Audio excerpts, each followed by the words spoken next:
vez más se lo decimos.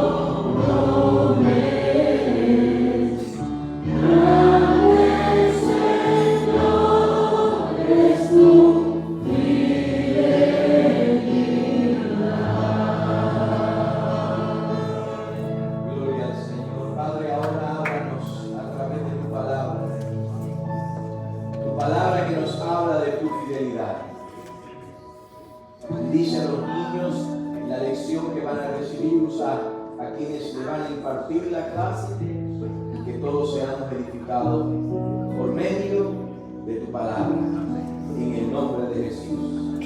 Amén y amén. Puede sentarse, como ya me han escuchado decir muchas veces. Nos pasaba a menudo cuando el hermano Jaime estaba encargado de seleccionar los cantos. Mira esos cantos niños. No, esa es blanca. Cantos niños hermosos. Nos pasaba, pero tremenda cantidad de muchachos. Oye, paren cada fábrica.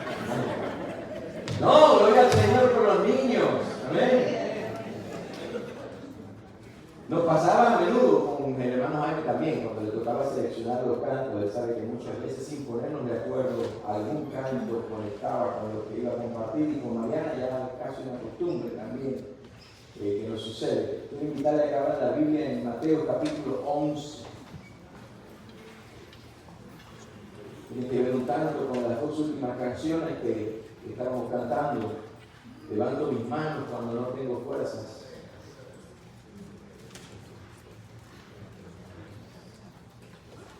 Y ese canto maravilloso sobre la fidelidad, acerca de la fidelidad de Dios. No sé cómo hay tantos lugares donde ya no se cantan esos himnos.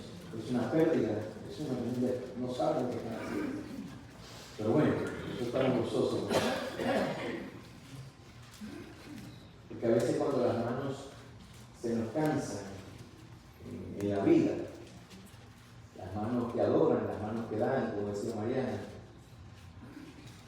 puede ser que uno de los resultados o de los frutos del agotamiento traiga a nuestras vidas dudas acerca de la fe, dudas incluso acerca de Dios. Y por eso te pregunto esta mañana, y vamos a ver la respuesta de Dios en la palabra, si has tenido alguna vez en tu vida dudas acerca de Dios, dudas acerca del Evangelio. Quizás alguien tiene dudas de si este asunto de la vida cristiana es real. Yo quiero compartirles una palabra que está centrada en la idea de que aun cuando los discípulos del Señor Jesucristo atravesamos momentos de duda, la fe genuina, la fe verdadera, nos lleva a nosotros a confiar en las verdades reveladas en la palabra de Dios, y especialmente en lo que dice acerca del Señor Jesucristo, acerca de Dios, el carácter de Dios y lo que Él ha hecho por nosotros, que tiene que ver con el Evangelio. Y es posible que la mayoría de nosotros o muchos de nosotros hayamos atravesado momentos de duda, crisis de fe que nos sacuden por dentro. La verdad es que incluso para aquellos que parecen tener una vida muy sólida y muy firme en el Señor, una vida muy firme en su andar con Dios, tener fe no es siempre fácil, especialmente cuando las cargas de la vida son demasiado pesadas. Pero hay buenas noticias, ¿alguien dice amén? Amén. Porque aún en medio de nuestras dudas y a pesar de ellas, Dios mismo viene a nuestro encuentro. Él no se queda esperando. Él sale por nosotros. Dios mismo sale a buscarnos. Dios llega a nosotros. Porque aún cuando nosotros dudamos de Dios, Él permanece siendo fiel. Oh, su fidelidad. Nuevas son cada mañana.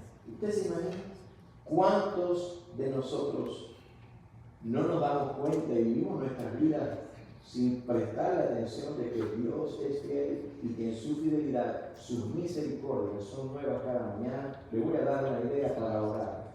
Cuando se despierte en la mañana, en vez de pensar en el café y tratar de acordarse dónde dejó la llave, yo creo que soy el único, diga: Señor, hoy te doy gracias, porque al abrir mis ojos a la luz de un nuevo día, tengo acceso a una abundante porción de nueva misericordia. ¿Usted se imagina que la misericordia de Dios no es ni siquiera, no es reciclada? Dice que son nuevas cada mañana. Gloria al nombre del Señor. Así que si hoy estás atravesando alguna situación desafiante que está estremeciendo, que está sacudiendo tu fe, yo quiero invitarte a que veamos juntos la historia de un personaje en la Biblia, de hecho un profeta. De hecho, de acuerdo a Jesús, en Mateo capítulo 11, verso 11, de acuerdo a Jesús, el más grande profeta que ha existido. Tremendo, porque cuando hablamos de profetas, pensamos Isaías, pensamos Jeremías, pensamos estos grandes hombres del Antiguo Testamento. Nunca se nos ocurriría pensar, o no es común que pensemos, para no decir nunca, Franco me dijo ahorita, no diga nunca, no es común que pensemos en grandes profetas y nos refiramos al Nuevo Testamento. Pero Jesús en el Nuevo Testamento dice que hubo un hombre que fue el más grande profeta. Mateo 11:11 dice que Juan Bautista fue el más grande de todos los profetas. Después dice algo lindo acerca de nosotros, pero allá vamos a llegar. Un hombre de Dios, este profeta, que también tuvo su momento de lucha, su momento de duda. Y en Mateo capítulo 4 se nos dice que Juan fue llevado a prisión, fue puesto en prisión, y para el momento en que vamos a enfocarnos hoy, Mateo 11, ya llevaba algún tiempito encarcelado Juan, y desde su celda, mientras está en su celda, escucha las obras de Jesús y se queda perplejo. Pero bueno, vamos a ir a la palabra de Dios y vamos a leerlo directamente de ahí. Cuando Jesús, capítulo 11, verso 1, cuando Jesús terminó de dar instrucciones a sus 12 discípulos, se fue de allí a enseñar y a predicar en las ciudades de ellos. Y al oír Juan en la cárcel los hechos de Cristo, le envió 2 de sus discípulos para preguntarle: ¿eres tú aquel que había de venir o esperaremos a otro? Respondiendo Jesús les dijo: id y haced saber a Juan todas las cosas que oís y veis. Los ciegos ven, los cojos andan, los leprosos son limpiados, los sordos oyen, los muertos son resucitados, y a los pobres se le anuncia el evangelio. Y bienaventurado es el que no halle tropiezo en mí. Desde su celda, Juan escucha las obras de Jesús y se queda impresionado. ¿Qué está pasando? ¿Qué está haciendo Jesús? Y Juan comienza a preguntarse, y aquí es donde entra el punto clave, porque en su pregunta nos da la idea de que Juan tiene dudas acerca de la identidad del Mesías. Y en el contexto es posible leer y entender lo que provocó sus dudas. De hecho, es probable que lo que provocó las dudas de Juan sea lo mismo que provoque nuestras dudas. Y de eso quiero hablarles primeramente esta mañana. Cosas que desafían nuestra fe. Situaciones difíciles. Muchas veces las situaciones difíciles son un desafío directo a nuestra fe. Y no estoy hablando necesariamente de esos pequeños desafíos que por ser tan cotidianos a veces ni oramos por ellos. Y le voy a decir uno entre paréntesis con esto: no hay nada demasiado grande como que Dios no pueda manejar, no hay nada demasiado sencillo como para que Él no se interese en él. Estoy hablando de pruebas que realmente estremecen el alma, momentos donde uno puede sentirse desorientado, donde uno puede sentirse solo, donde uno incluso puede sentirse hasta tentado a preguntar: ¿dónde está Dios? ¿Dónde está Dios en todo esto? Juan, un hombre de Dios, un hombre entregado a Dios, consagrado a Dios, un hombre con una misión, con un propósito, con un encargo divino único, un encargo único en la historia de la humanidad. Dios lo llamó a ser el precursor del Mesías. Este hombre, especialmente escogido, llamado con una misión, con un propósito determinado, totalmente entregado a Dios, haciendo lo que Dios le había mandado hacer, ahora está ¿dónde? En prisión por cumplir su misión, por cumplir su propósito, por cumplir con el encargo divino y profético que Dios le había dado. Se encuentra precisamente privado de su libertad, experimentando tormento físico, conflicto emocional, quizás preguntándose cómo es posible que yo me encuentre en esta situación, por qué tuvo que pasarme esto a mí, yo soy un hombre de Dios, y entre paréntesis, mientras yo estoy aquí preso, ¿qué está haciendo Dios? Yo meditaba en esto mientras estudiaba y recordaba la historia de Elías, el profeta de fuego. Se conoce a Elías, el profeta de fuego, aquel que desafió a los profetas de Baal y por cuya oración e intercesión Dios hizo descender fuego del cielo. Pero luego, cuando el fuego del odio de Jezabel empezó a encenderse alrededor de su vida, cuando la amenaza de una reina pagana lo alcanzó, ese mismo hombre valiente, aquel hombre de fe, dice la Biblia que quiso morirse. O al menos esto es lo que decía. Fíjense en eso, ¿no? Dice en 1 Reyes 19:4 que Elías, cansado, temeroso, llega a un punto en el que dice: basta ya, oh Jehová, quítame la vida. A veces lo que la persona está diciendo cuando dice quítame la vida, lo que está diciendo es sácame de esta circunstancia. Porque si realmente él hubiera querido que perder la vida, morir, se quedaba y se entregaba a Jezabel y Jezabel le hacía el favor, ¿no? Las situaciones difíciles son muy a menudo el caldero donde se cocina la duda. Las situaciones difíciles tienen el potencial de producir eso, son un terreno fértil para preguntas que no siempre tienen respuestas inmediatas. Debo decirle que mi experiencia como pastor, tratando con algunas personas, en ocasiones he tenido que decir, de verdad que yo tampoco sé la respuesta. Y creo que una de las cosas más honestas y más saludables que podemos hacer por alguien es decir exactamente eso. Pastor, ¿por qué pasó esto? ¿Y por qué sucedió esto lo otro? Pastor, yo me pregunto, ¿por qué? Y le pregunto a usted, ayúdame a entender por qué. Y la verdad, yo no sé por qué. Pero yo sí sé quién puede ayudar. Yo sé quién puede extender su mano. Yo sí sé quién puede restaurar tu vida. Las pruebas intensas no solamente nos golpean emocionalmente, también pueden sacudir, pueden desestabilizar nuestra fe. Y aquí está Juan, todo esto está pasando en su vida, mientras que Jesús, a quien él mismo había anunciado como el Mesías, está allá afuera haciendo milagros, haciendo de toda obra portentosa, y él aquí preso. Por él aparentemente no está haciendo nada. Quizás Juan se estaba preguntando, ¿no es acaso este el Mesías, el Cristo que las profecías anticiparon? ¿No es aquel de quien Isaías dijo en Isaías 61:2 que sería el ungido de Jehová, el enviado de Jehová para predicar las buenas nuevas, para publicar? Fíjense dónde está Juan. Está preso. Pero parte de la misión del Mesías que Juan mismo había anunciado, había llegado, dice que era para publicar libertad a los presos. What's wrong with this picture? ¿Qué está pasando acá? Y a los presos, apertura de la cárcel. Las situaciones difíciles, muchas veces, aquí hay otro punto interesante. Muchas veces las situaciones difíciles van acompañadas de expectativas no satisfechas.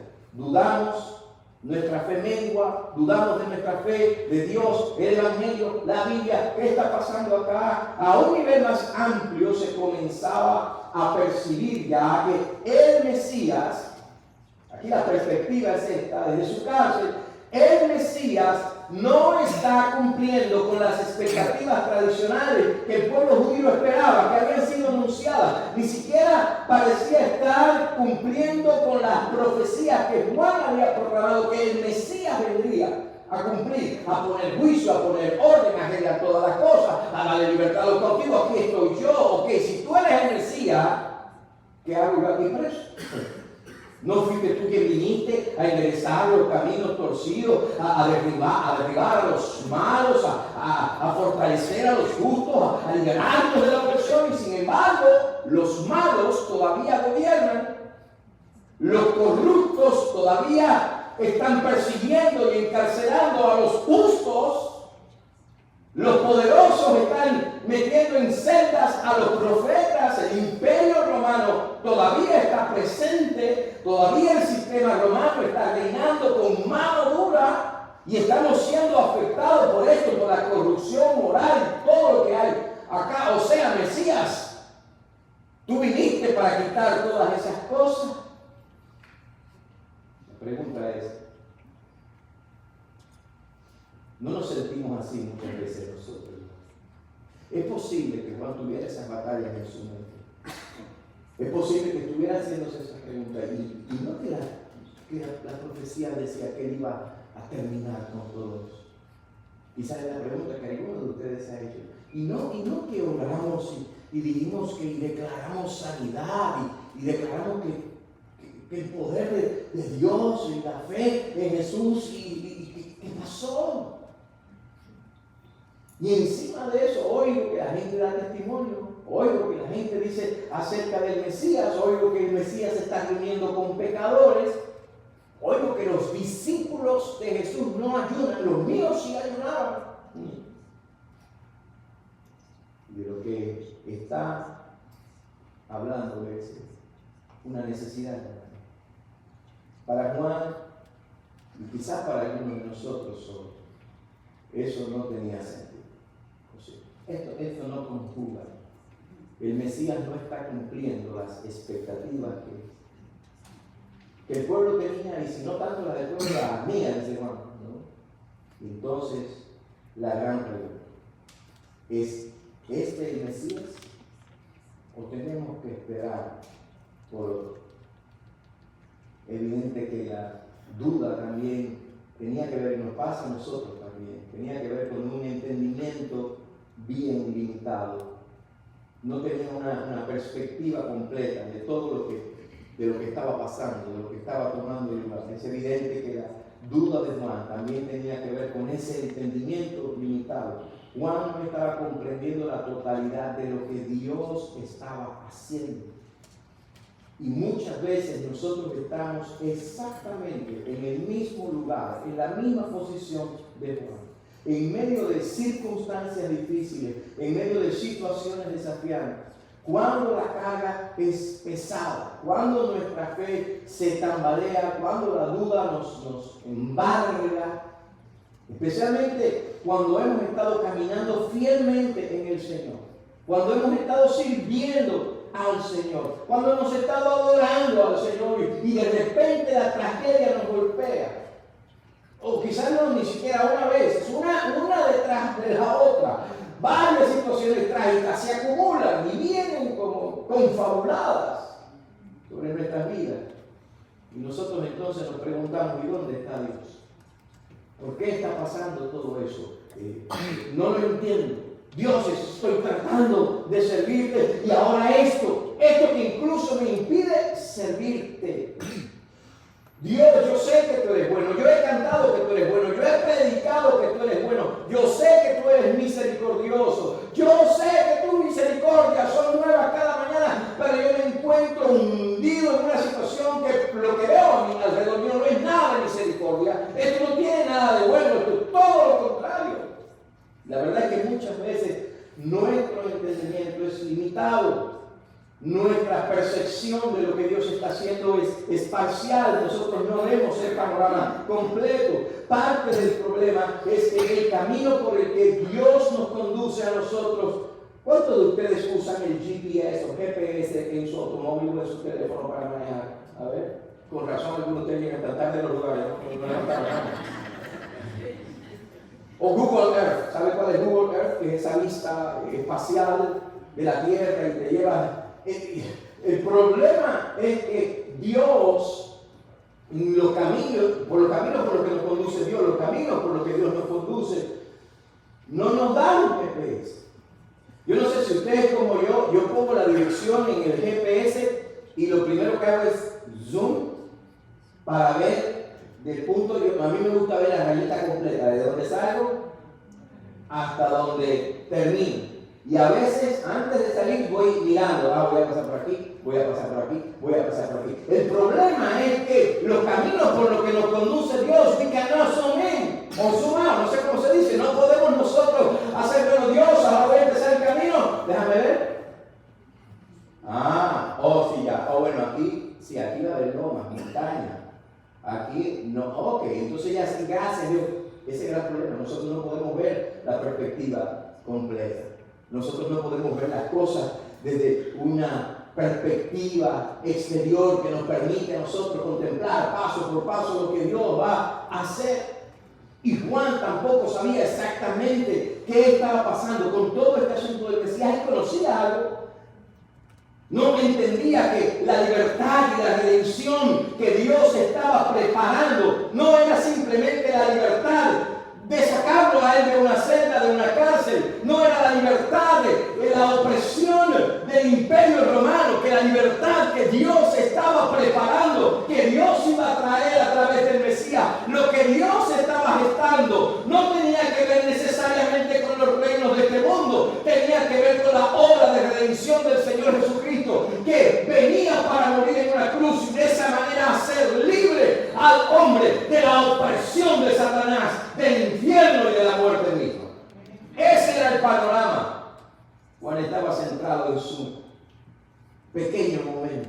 La perspectiva de Juan era limitada y usted y yo sabemos que la nuestra también. Y por eso es importante para nosotros recordar, especialmente cuando pasamos por momentos oscuros, cuando nuestras expectativas no se están cumpliendo, cuando la duda comienza a decirte en el oído, tú no dices que Dios es bueno. ¿Es Dios realmente bueno? Tú cantaste tu fidelidad el domingo. ¿Será verdad que tú le importas? ¿Será verdad que Él se interesa por ti? Recuerde siempre algo.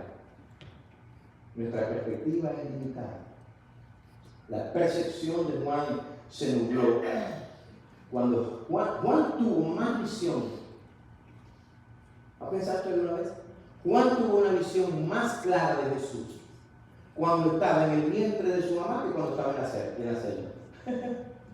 En el vientre de su mamá, dice que el bebé saltó cuando vino María y el bebé de Elizabeth saltó en el vientre. Juan tuvo un conocimiento exacto, una revelación exacta cuando aún estaba formándose en el vientre de su madre. Luego cuando el bautismo de Jesús, Juan tuvo una revelación maravillosa, junto con los que estaban allí, fue testigo de los cielos abiertos y de la voz del Padre, sino que Juan ha experimentado aún desde el vientre de su madre su encuentro con el Señor Jesucristo. Pero cuando la luz se le apagó, cuando terminó encarcelado, entonces cuestionó. Y debe decirle que hay algo profundo en la pregunta de Juan. Varias cosas. Primero, porque lo que cuestiona es la persona misma de Jesús. En otras palabras, lo que cuestiona es la identidad de Jesús. ¿Es verdaderamente este el Mesías o nos equivocamos nosotros? Él dudó que Jesús fuera quien él mismo había anunciado, el mismo Juan, y había proclamado, el Mesías. Y al hacerlo, es posible que entonces Mire el peligro de eso. Es posible que él mismo se considerara como un fracaso, que su ministerio era un fracaso, al punto de que él podía ser considerado, o sea, si yo dije que este es el Mesías, y yo lo anuncié, y yo lo preparé el camino, y este no es el Mesías, yo soy un falso profeta. Peligro eso, profundo. Mire en esto el potencial que tiene la duda. Si dudas de la identidad de Cristo, dudarás de tu salvación, dudarás de tu ministerio, dudarás de tu llamado y dudarás del mismo propósito de tu vida y terminarás considerándote un fracaso. Si Cristo no es quien dice ser, entonces todo lo que hemos creído, todo lo que hemos hecho y todo lo que hemos proclamado carece de sentido. No sirve para nada. La duda puede resultar en una violenta y profunda crisis espiritual. Por eso en los momentos oscuros no podemos definir la verdad de Cristo por cómo nos sentimos, sino por lo que hemos visto, hemos oído y hemos experimentado de Él. Juan, tú no te acuerdas, porque quizás no hay memoria dentro del vientre, aquel día cuando saltaste dentro del vientre, porque recibiste la revelación de que el Mesías estaba en el otro lado. Tú no te acuerdas cuando los cielos se abrieron y la voz de Dios dijo: este es mi Hijo amado. Se te olvidó cuando se apagó la luz. Se te olvidó en la oscuridad. Por eso nosotros en los momentos oscuros no definimos la persona de Cristo con base en nuestras circunstancias, por lo que nosotros estamos viviendo, sino por lo que Dios ha revelado y porque hemos caminado una vida cuando miramos atrás. El aquel no ha estado ausente, ha sido el glorioso Señor. Cuando le cayó la noche, Juan dudó de la persona, pero no solamente dudó de la persona de Cristo, de la identidad de Cristo. Al dudar de la persona, de la identidad de Cristo, también estaba dudando de la misión y el propósito de Cristo. O sea, ¿a qué fue que viniste, Jesús? Porque no estás haciendo lo que tú ibas a hacer. Y muchas veces esa también es nuestra lucha. Dios no se comporta como nosotros esperábamos, no responde como pensábamos, no actúa en el tiempo que nosotros quisiéramos, o sea, Dios.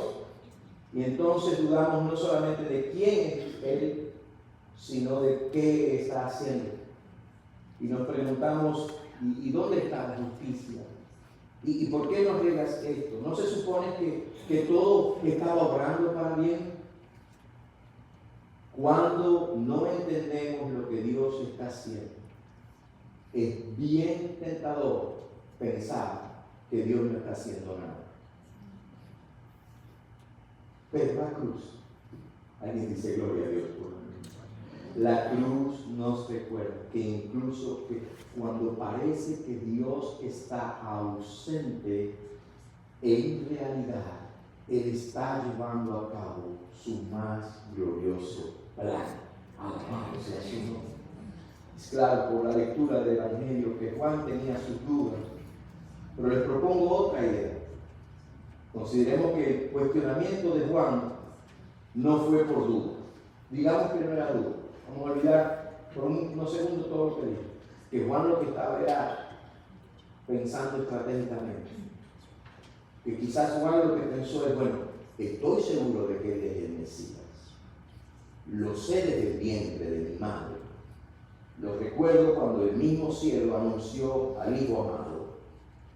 Yo escucho lo que la gente dice, yo veo sus obras, entiendo que su reino no es como nosotros esperábamos iba a ser, pero estoy preso. Y vamos a jugar con esta idea. Y en su angustia quizás pensó, ¿y qué tal si yo le mando un mensaje? Y yo le recuerdo lo que tengo que hacer a Dios. ¿Qué tal si yo le mando un mensaje y provoco que él actúe como se espera que actúes? ¿Y qué tal si cuando yo le mando el mensaje de texto, le digo, qué bueno que eres el Mesías, querido primo, escucho todo lo que estás haciendo, estoy maravillado. By the way, te escribo desde la prisión, send. ¿Qué tal si cuando yo le pregunte, ¿eres el Mesías? Porque usted no sé si es como yo, pero yo mando un texto y después tengo que mandar otro de backup, ¿no? ¿No? ¿Eres el Mesías? Y cuando él ve el texto dice, ¿verdad? Dice Jesús, se me olvidó que eso decía que Juan está preso, espérate, ya voy para allá, voy a sacarlo. ¿Qué tal si era una estrategia? Yo he pensado en esto, porque eso nosotros inconscientemente, estoy seguro que la mayoría de los cristianos que los he escuchado decir esto, o hacer esto, o visto hacer esto, estoy seguro que la mayoría lo hace inconscientemente, pero se hace muy a menudo. A veces nosotros caemos en el error de pensar que podemos mover a Dios con nuestros argumentos, o podemos motivarlo, que tenemos que recordarle cómo es que Dios actúa, o sobre la base de... Lo he visto mucho cuando intercedemos por otras personas cristianas. Vamos a orar y queremos recordarle a Dios por qué tiene que bendecir al pastor Ángel. Porque Dios, aquí estoy intercediendo por el pastor Ángel esta mañana. Señor, tú sabes el gran hombre de Dios que Él es. Déjeme imaginarlo. Aquí estoy intercediendo por Ángel. Señor, mira que ha pasado toda su vida sirviéndote. Y le leemos a Dios el resumen de Ángel izquierdo. Dice, porque cuando Dios vea de quién le estoy hablando, Dios va a hacer algo al respecto. Señor, mira cuán fiel ha sido fulano. Señor, tú sabes cuánto te ha servido. Si hay alguien, lo que le están diciendo es esto, Señor, si hay alguien que se merece un milagro, fulano de tal. Y sin darnos cuenta, estamos presentando el caso como si estuviéramos delante de un tribunal, como si Dios necesitara razones humanas para mostrar su misericordia, como si Dios necesitara recomendaciones, una carta, otra carta, y que fulano hable bien de ti, que la gente reconozca que tú seas tan maravillosa persona para que diga, de este voy a tener misericordia porque este brother se lo merece. No, recuerde algo. Cantábamos, leía Mariana y nos todos juntos, Lamentaciones 3, sus misericordias son nuevas cada mañana. Él no se levanta en la madrugada, Dios nunca duerme el que te guarda, dice la Biblia, pero Él no se levanta en la madrugada y dice, déjame leer aquí el resumen de Mateo izquierdo. Y entonces, bueno, para Mateo hoy sí tengo una misericordia. Para su papá, no. Son nuevas, son su misericordia. Piensa en esto, no caigas en la trampa de pensar que puedes incitar, que puedes presionar, que puedes manipular a Dios para que haga lo que tú quieres. Ya yo sé que la oración de algunos va a cambiar cuando ore por otra persona. Usted no va a orar diciendo un resumen, usted va a orar dando gracias a Dios, porque aun cuando nuestro resumen puede estar arreglado y un poco manchado, sus misericordias son nuevas cada mañana y Él nos permite venir a Él y orar y buscar su rostro. Alabado sea el nombre del Señor. No caiga en esa trampa. No podemos manipular a Dios. No podemos presionar a Dios para que Dios haga lo que nosotros queremos. Y Juan pudo haber pensado de esa manera, pero la realidad profética y espiritual era esta. El ministerio de Juan había llegado a su fin. Punto. El Señor pudo haberlo sacado de la cárcel. Pudo. Pero no lo hizo. ¿Y cómo terminó Juan? Voy a perder la cabeza por tu amor. Literalmente. Decapitado. Dios estaba llevando a cabo un plan. Y lo que Jesús estaba haciendo y viendo era parte de un plan. La misión de Juan había concluido. Y se lo voy a dejar aquí también. La misión de Juan había concluido, pero la de Dios no. La misión de Juan había llegado a su fin, pero el Mesías estaba cumpliendo aquello para lo cual él había venido a este mundo.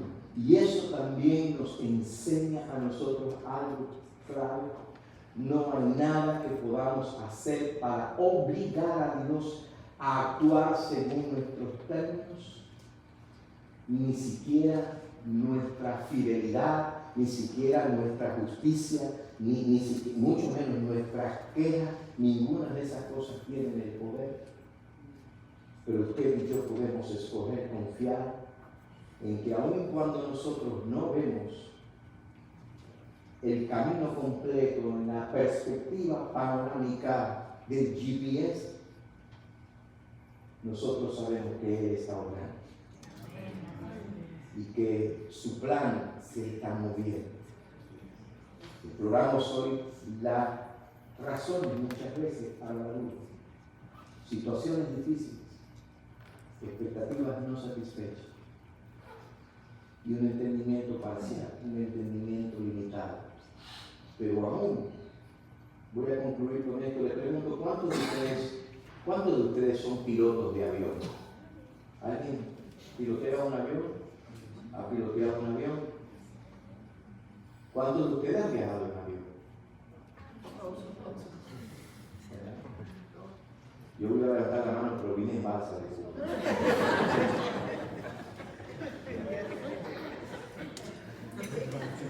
¿Cuántos de ustedes dijeron, no me monto en ese avión hasta que yo entienda cómo funciona un avión? Hubiera venido en balsa conmigo. Piensen, usted no necesita ser un experto en lo que hace volar un avión, en cómo se vuela un avión, pero usted se monta porque usted sabe que hay un aparato que está diseñado para eso y hay un capitán que sabe lo que está haciendo. Ponte de pie, vamos a orar. Aleluya. Hay un piloto que sabe lo que está haciendo. Y es posible que alguien esté también en esa batalla de la fe. Señor, ¿qué está haciendo? ¿Qué está pasando? Porque las situaciones en el hogar no cambian. Si tú eres el Mesías y la palabra tuya dice que Romanos 12, que tu voluntad es buena, es agradable y perfecta, Señor, pero lo que yo estoy viviendo ahora no es ni bueno, ni agradable, ni perfecto. Yo escuché decir por ahí que este rey le gusta cortarle la cabeza a la gente.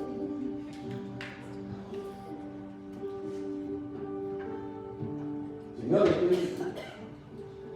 estoy batallando con la duda, ¿sabe, Padre? Quizás hay alguien que está diciendo eso.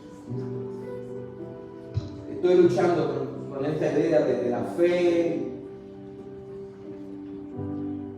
Pero ¿sabe lo bueno de esto? Y lo vamos a ver la próxima semana. No se pierda el mensaje. Aún en nuestras dudas, Él no nos rechaza.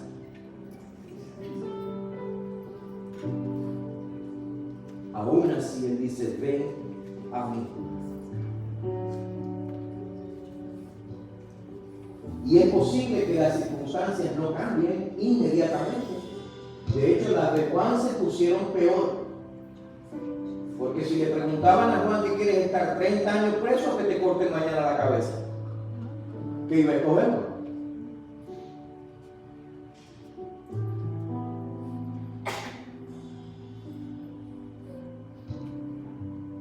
Pero hay un piloto que tiene las manos sobre el timón, ¿sabes? Hay uno que sabe. Él es la nave, Él es el piloto, Él es el motor, Él es el combustible, Él es el aire, Él es las condiciones atmosféricas, Él lo es todo. Bendito sea Dios. Solamente confía.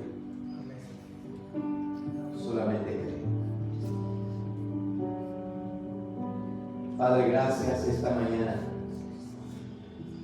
porque nos ayudas a entender la anatomía de la duda y de la crisis de fe. Señor, perdónanos porque muchas veces nosotros en situaciones difíciles también, Señor, hemos batallado con la fe. Señor, perdónanos porque a veces queremos que tú seas simplemente el Dios que satisface mis expectativas. Cuando miro egoístamente solamente lo que yo necesito y quiero en ese momento y no veo más allá lo que tú estás haciendo. Perdónanos, Señor, y ayúdanos a verte y a confiar y a descansar en que aun cuando yo no puedo ver que tú estás cumpliendo con todo lo que la lista mía dice, yo puedo confiar de que tú tienes las manos en el timón y que tú sabes a dónde estás conduciendo la nave de mi vida. Ayúdame a confiar y ayúdame a descansar. Gracias, Padre. Señor, alguien esta mañana aquí está quizás teniendo esa batalla. Yo te ruego, Padre, en el nombre de Jesús, que tú ahora mismo, Espíritu Santo, hables a la mente y el corazón de esta persona.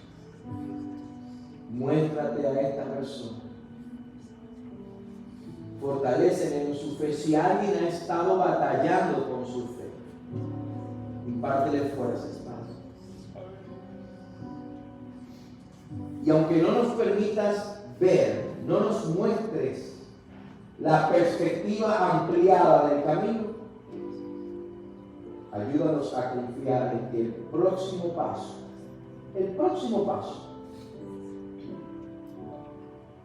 lo estoy dando en tu voluntad, guiado por tu Espíritu Santo, para tu gloria. ¿Qué tal si adoramos al Señor? Nos despedimos, Padre. Ahora te ruego que la gracia de nuestro Señor Jesucristo, el amor de Dios y la comunión del Espíritu Santo sea con cada uno de los aquí presentes, con cada hogar aquí representado y con todo el pueblo de Dios, ahora y por los siglos de los siglos. Amén y amén.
Pueda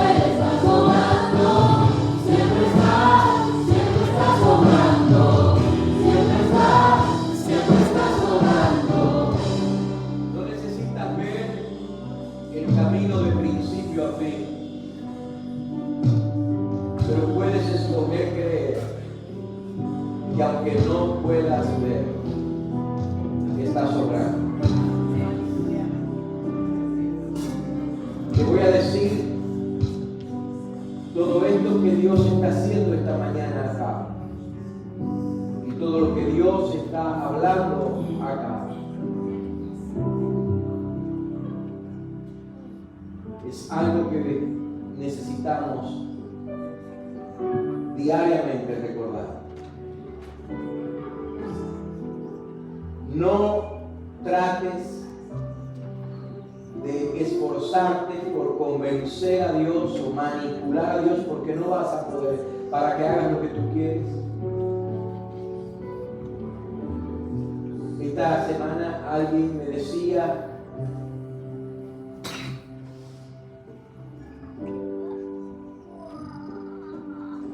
a veces, como pastor o como líder, te puedes sentir tentado. Incluso lo llevó a otro lugar, a otro nivel. A veces como esposo o como papá, te puedes sentir tentado, como pastor, como esposo, como papá, a hacer que las cosas cambien. A veces, sin darte cuenta, por la responsabilidad que Dios te ha dado en su iglesia y en tu hogar, sin querer, inconscientemente, te has encontrado haciendo el papel de Dios. Y hay algo que necesitamos entender. No somos Dios. Él es Dios. Él es quien hace que las cosas pasen en su tiempo para sus propósitos. Él es quien cambia a las personas como Él quiere. Usted y yo no somos Dios. Usted y yo no tenemos esa capacidad y ese poder. Lo único que nosotros podemos es confiar que aunque no pueda ver,